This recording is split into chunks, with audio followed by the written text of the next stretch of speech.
Hello friends, இன்றைக்கி நம்ம channel என்ன பார்க்க போகிறோன்னா முட்டை கலக்கி தான் பார்க்க போகிறோம். சிம்பிளான டிஷ் தான். நான் இதுக்கு ஒரே ஒரு முட்டையில் எப்படி செய்யறதுன்னு செஞ்சு காட்டுறேன். நம்ம ஒரு முட்டை இதுமாரி நம்ம ஒரு டம்ளரில் ஊற்றிக்கலாம். உங்கள்கிட்ட இதுமாரி டம்ளர்லன்னா கிண்ணத்தில் கூட நீங்கள் ஊற்றிக்கோங்க. ஃபஸ்ட்டு அதை நல்லா பீட் பண்ணிக்கலாம். ஏன்னா குழம்பு ஊற்றிட்ட பிறகு நம்ம பீட் பண்ணோன்னா அது நல்லா இருக்காது, கொஞ்சம் அங்கங்கே ஒயிட் இது தெரியும். அதனால் ஃபஸ்ட்டு நல்லா அடிச்சுக்கலாம். அடிச்சு எடுத்துட்டு இப்போ நீங்கள் உங்கள் வீட்டில் பட்டாணி குருமா, நீங்கள் ஒருவேளை நான்வெஜ்ஜு சாப்பிட பிடிக்கல, அந்த மாதிரி வெஜ்ஜு பிரியராக இருந்தீங்கன்னா வெஜ்ஜு குருமாவே ஏதாவது இருந்தால் கூட ஊற்றிக்குவாங்க. எங்கள் வீட்டில் மட்டன் குழம்பு செஞ்சுருந்தாங்க இன்றைக்கி. அதனால் நான் மட்டன் குழம்பு மட்டும் எடுத்து அதில் நான் ஒரு அரை கரண்டி போல் ஊற்றிக்கிறேன்.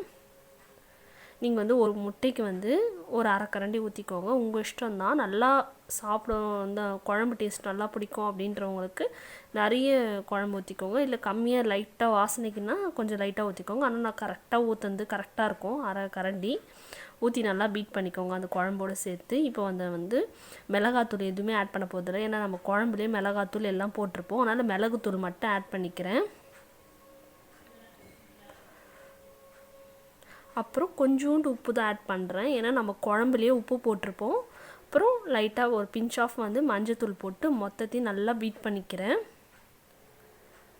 நல்லா பீட் பண்ணிக்கோங்க, அப்போ தான் நல்லாயிருக்கும். மசாலாலாம் எல்லா சைட்லேயும் இறங்கியிருக்கும், இல்லைனா அப்படியே கட்டி கட்டியாக ஆகிட்டுருக்கும். அதனால் நல்லா அடிச்சுக்கோங்க. இப்போ நான் கல் தவா வச்சுருக்கேன். நீங்கள் நான்ஸ்டிக் பேனில் கூட செய்யுங்க. என்னென்னா சீக்கிரம் எடுத்துடணும் நான்ஸ்டிக் பேனில். இதில் கொஞ்சம் எனக்கு என்ன கலக்கினாவே கொஞ்சம் ஆஃப் பாயிலாக இருக்கும், அதான் கலக்கி. அதனால் நான் நான்ஸ்டிக் பேன் இல்லாமல் கல்தாவா வச்சுக்கிறேன். அதில் கொஞ்சமாக எண்ணெய் ஊற்றிக்கிட்டேன் நான் ஃபஸ்ட்டே. இப்போ அப்படியே அந்த முட்டையை ஃபுல்லாகவே ஊற்றிட்டு இப்படியே நம்ம இப்படி திருப்பி நம்ம விட்டோன்னாவே அது நல்லா அப்படியே ஒரு பக்கம் வேகாமல் வரும். இது நம்ம போட்டு 1 மினிட்டில் நம்ம எடுத்துடணும், இல்லைன்னா ஓவர் பாயில் ஆகிடுச்சுன்னா கலக்கி நல்லாவே இருக்காது. இது மாதிரி செமி லிக்விடாக இருக்கும் போதே நம்ம எடுத்துக்கலாம். அவ்வளோதான். இப்போ நாம் எடுத்துக்கிட்டோம். முட்டை கலக்கி ரெடி ஆகிடுச்சு.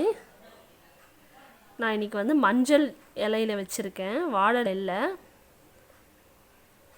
இலையில் வச்சிங்கன்னா அவ்வளோ டாப்பாக இருக்கும் அந்த ஸ்மெல் எல்லாம். அவ்வளோதான், நம்மளோட முட்டை கலக்கி ரெடி ஆகிடுச்சு. இந்த வீடியோ உங்களுக்கு பிடிச்சிருந்தா லைக் பண்ணுங்கள், கமெண்ட் பண்ணுங்கள்.